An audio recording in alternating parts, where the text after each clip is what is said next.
This is Whiskey Whereabouts. I'm Tim, and today we're talking about travel retail, the duty-free shop at the airport. There's a lot of whiskey bottles in there. A lot of them aren't great. Prices are all over the place. Is this a trap for passengers who are in a rush to make a bad purchase, or is there real value here? I'm going to share in this video my sort of 3 steps I go through anytime I find myself going into the duty-free shop so that I try to come away with a win. My whiskey journey has taken me to Scotland and back. I've explored whiskey education, tastings, and distilleries from Islay to Speyside.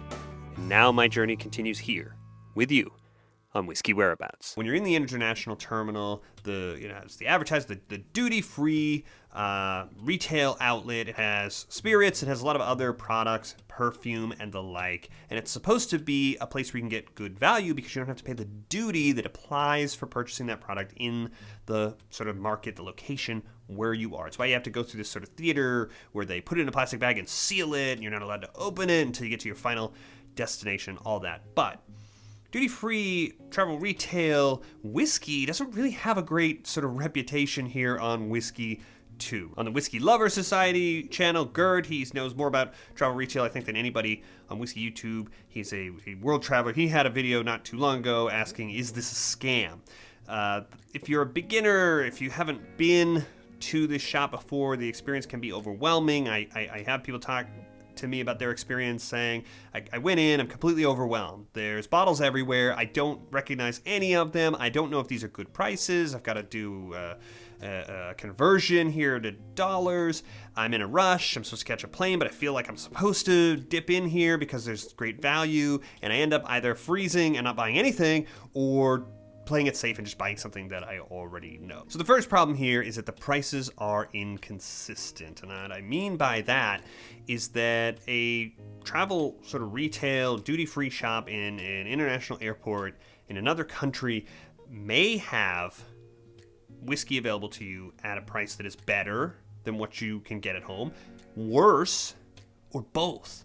In the same shop, you may see a good buy on one bottle, an overpriced bottle, and then a bottle where you're like, after I do the math on the conversion, that's what I would pay at my home shop. There's no reason for me to buy it and carry it all the way back on my flight.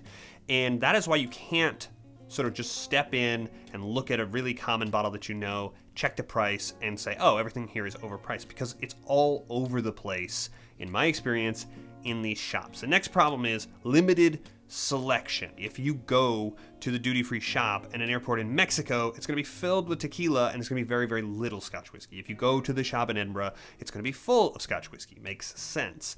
Even if you're in a really well-stocked location with lots of Scotch whiskey bottles, the selection's still going to be limited. There's a lot of sort of distilleries and bottles that you're not going to see, that you're used to seeing. And in its place, you're going to see a lot of travel retail exclusives. And this is where we get into a dangerous area, because the travel retail exclusives are all over the place.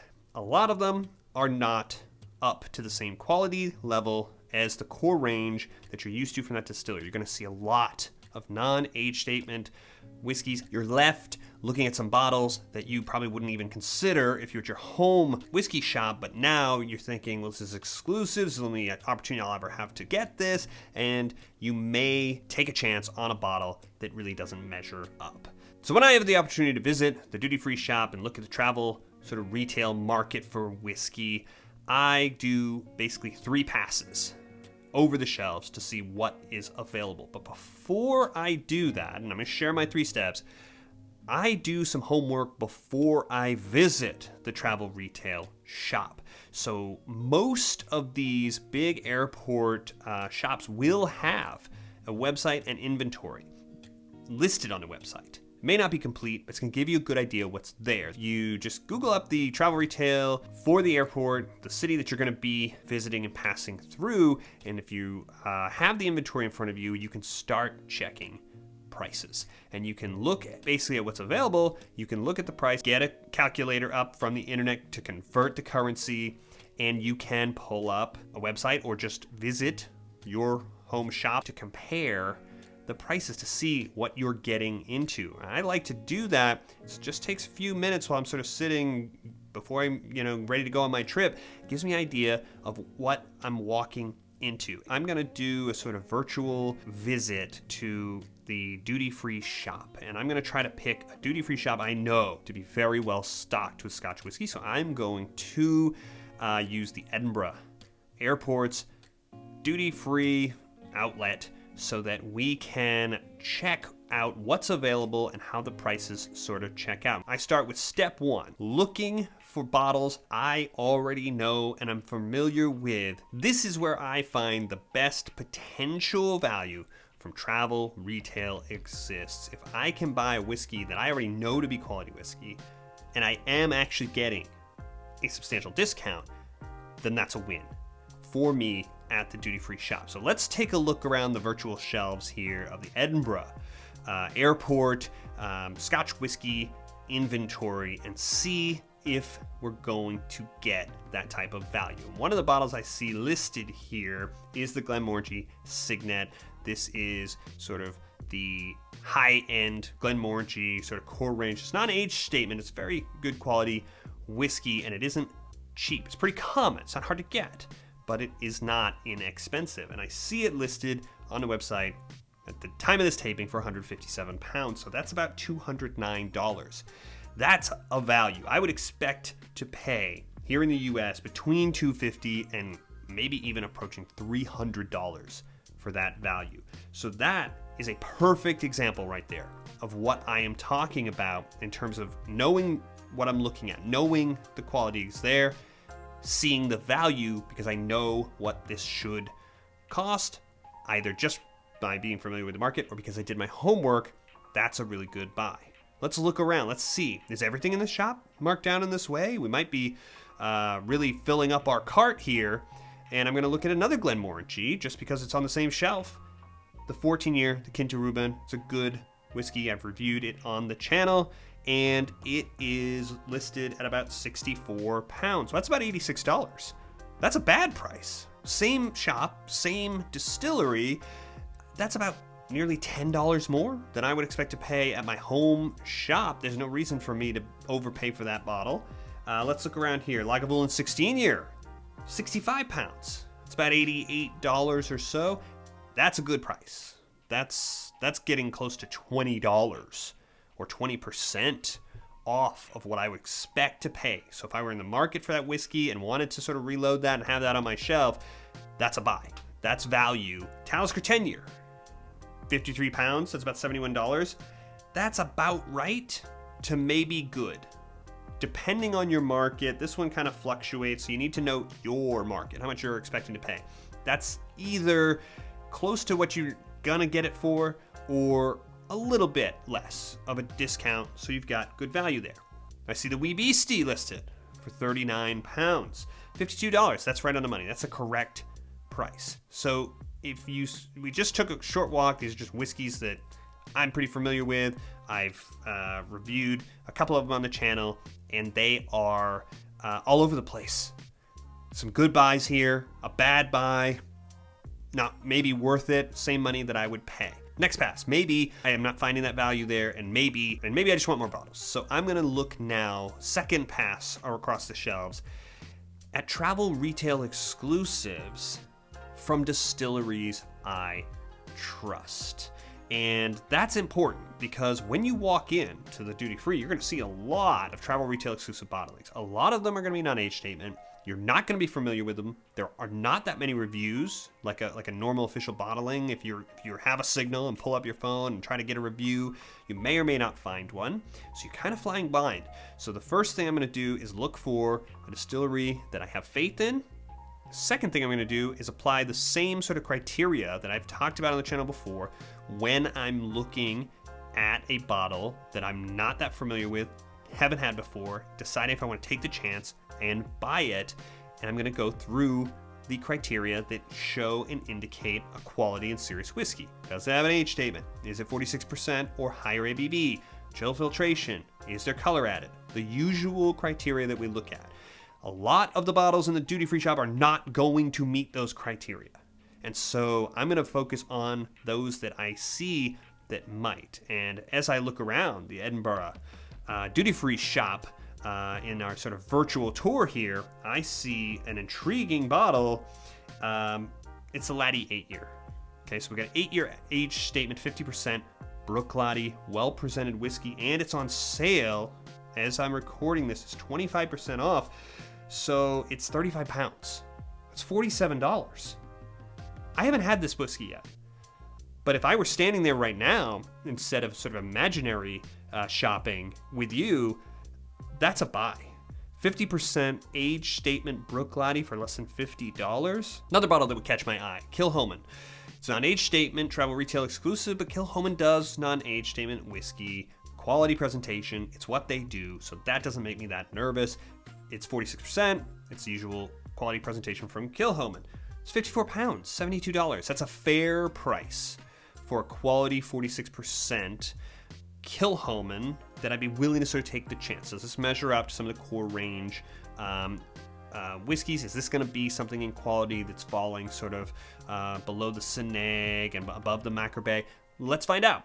Another whiskey I haven't had. Okay, on my third pass, if I haven't come up with anything looking at those other criteria, I'm probably at a travel retail sort of shop that isn't very large or doesn't have a big Scotch whiskey selection. Maybe I'm in Mexico, maybe I'm in the Caribbean, and there just isn't that much. What am I gonna see? What would I expect? And what you're gonna see is a lot of non-age statement Glenlivet, a lot of non-age statement Glenfiddich. You may see a $75, $80 non-age statement Balvenie. There's that Lafroig 4 Oak. These are not very well presented whiskeys. These are not whiskeys that meet any of those criteria that I was talking about, and I'm generally just gonna sort of pass on them. I don't anticipate these whiskeys are going to sort of measure up and even justify the price tags on them. I do note that there's a lot of Glenmorangie in these shops. Talking about Glenmorangie, I just think there's a lot of it in the travel retail space, at least currently. They have a travel retail exclusive range, but it has age statements. And the price is fairly reasonable. Don't know if it's spectacular whiskey. I have one of these. I haven't opened it yet. I'll open it and share it with you on the channel. 12-year, it's bourbon and sherry mature, sort of an alternative to the La Santa. It's only 43%, but you get a liter unless you are really interested in something like that. You may just want to save your money and go home and use it to buy something of a higher quality that is a little bit more known quantity to you, rather than buying something just to buy it. So there's one more distillery who usually has multiple bottles available at almost every travel retail shop I haven't mentioned yet, and it is Macallan. And I talk on the channel about how Macallan is not necessarily bad, but it is substantially overpriced, and the only thing that is more significantly overpriced than Macallan is travel retail Macallan. So there's usually a range. It's usually all non-age statement. A lot of times it has pretty weak ABVs. This is a bottle from the previous generation. It's sort of nature kind of pattern with the packaging, and they had multiple sort of entries in it. It's been replaced, this discontinued, and now it's the Macallan Color Collection. Whiskey Enthusiast just did a really great video. He's got the first 3 age statements from this new range, comparing them.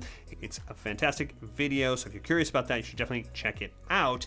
But for the purposes of this bottle, admittedly obsolete as it is a really strong example of sort of what is wrong with travel retail, what to look out for and avoid. Here we have non-age statement Macallan at 41.3%. It's likely chill filtered. It's got 4 casks, European and US American sherry cask, bourbon cask, and hogsheads. So this bottle is quite old. It is been in the back of the cabinet for me for a while, and I don't know precisely what I paid for it, but I believe that I paid somewhere around $100 after the conversion for this bottle. And based on the sort of specs I just gave you, that's an outrageous upcharge. And this was only like the second from the lowest in the tiers of the sort of Macallans in that series at the time. It's been a while since I had it, and I'm going to share it with you. I'm not going to do full sort of formal review of this one. It's discontinued. You're not going to be that interested in it because you can't get it. And it's also an old bottle, so it's not super fair. But I'm going to go ahead, I open this up, so that we can see what we're dealing with here. And I will say this, it's got a pretty sturdy nose, pretty rich, pretty floral, nutty, honey, sherry sweet, something biscuity, little baking spice, that type of thing. On the palate, this is not a terrible whiskey, but it has a terribly weak mouthfeel for obvious reasons. Multiple criteria here at work. And it is a little monotonous, really condensed, sweet, sort of chocolate covered nut sort of flavor. There is just not a lot of the fruit I would expect. The sweetness all bleeding together, it's a little out of balance. If you really try, you find some of that orchard fruit, but it's just drowning in that sort of brown sugar bordering on chocolate, sort of sherry sweetness. Going back on the finish very quickly, yeah, what a strange finish to this experience. So it presents as so much hotter, especially compared to that sort of watery palate. Like it hits with a little ABV. It's only 41%. I can still feel a little warming, and we expect it to be pretty young whiskey. It is a bit of the same in terms of that flavor profile. There is a nuttiness, there is a chocolate, sort of rich, sticky, sort of brown sugar kind of sweet. None of the other, I'm just not getting the dried fruit. I'm not getting the orange citrus, none of the stuff that sort of balances out that sherry experience. I'm getting a fruit, but it's like sour, very sour. And then as it develops, there's like a little bit of bloom of almost tropical fruit. It's almost like a banana or something at the tail end, which is pleasant. That's nice. It sort of came out of nowhere. And a little bit of the cask, oak. So not terrible quality whiskey. It's just not maybe on the same level as Macallan's own sort of core range that's just sitting on the shelf at home. And this is why I sort of dusted this one off and brought it out to share it with you, to talk about kind of what to watch out for at the duty-free shop with these travel retail exclusives, because this is a bottle I paid almost $100 for, I believe, and for that money I could buy Macallan 12-year sherry oak, not the double oak in the blue box, the sherry oak is more expensive, and that's 12-year age statement, 43% Macallan. It's better whiskey than this, and it's cheaper. Think about what else you could buy at your local shop for what this costs. Bunnahabhain 12-year, Glenallachie 12-year. You could probably buy Benromach 15-year. You could easily buy that Glenmorangie Kinderumban that I was talking about earlier, better whiskey than this. And so this is an extreme example because you're paying the Macallan tax and you're paying the travel retail exclusive tax. So you got double sort of factors driving the price up on this specific example.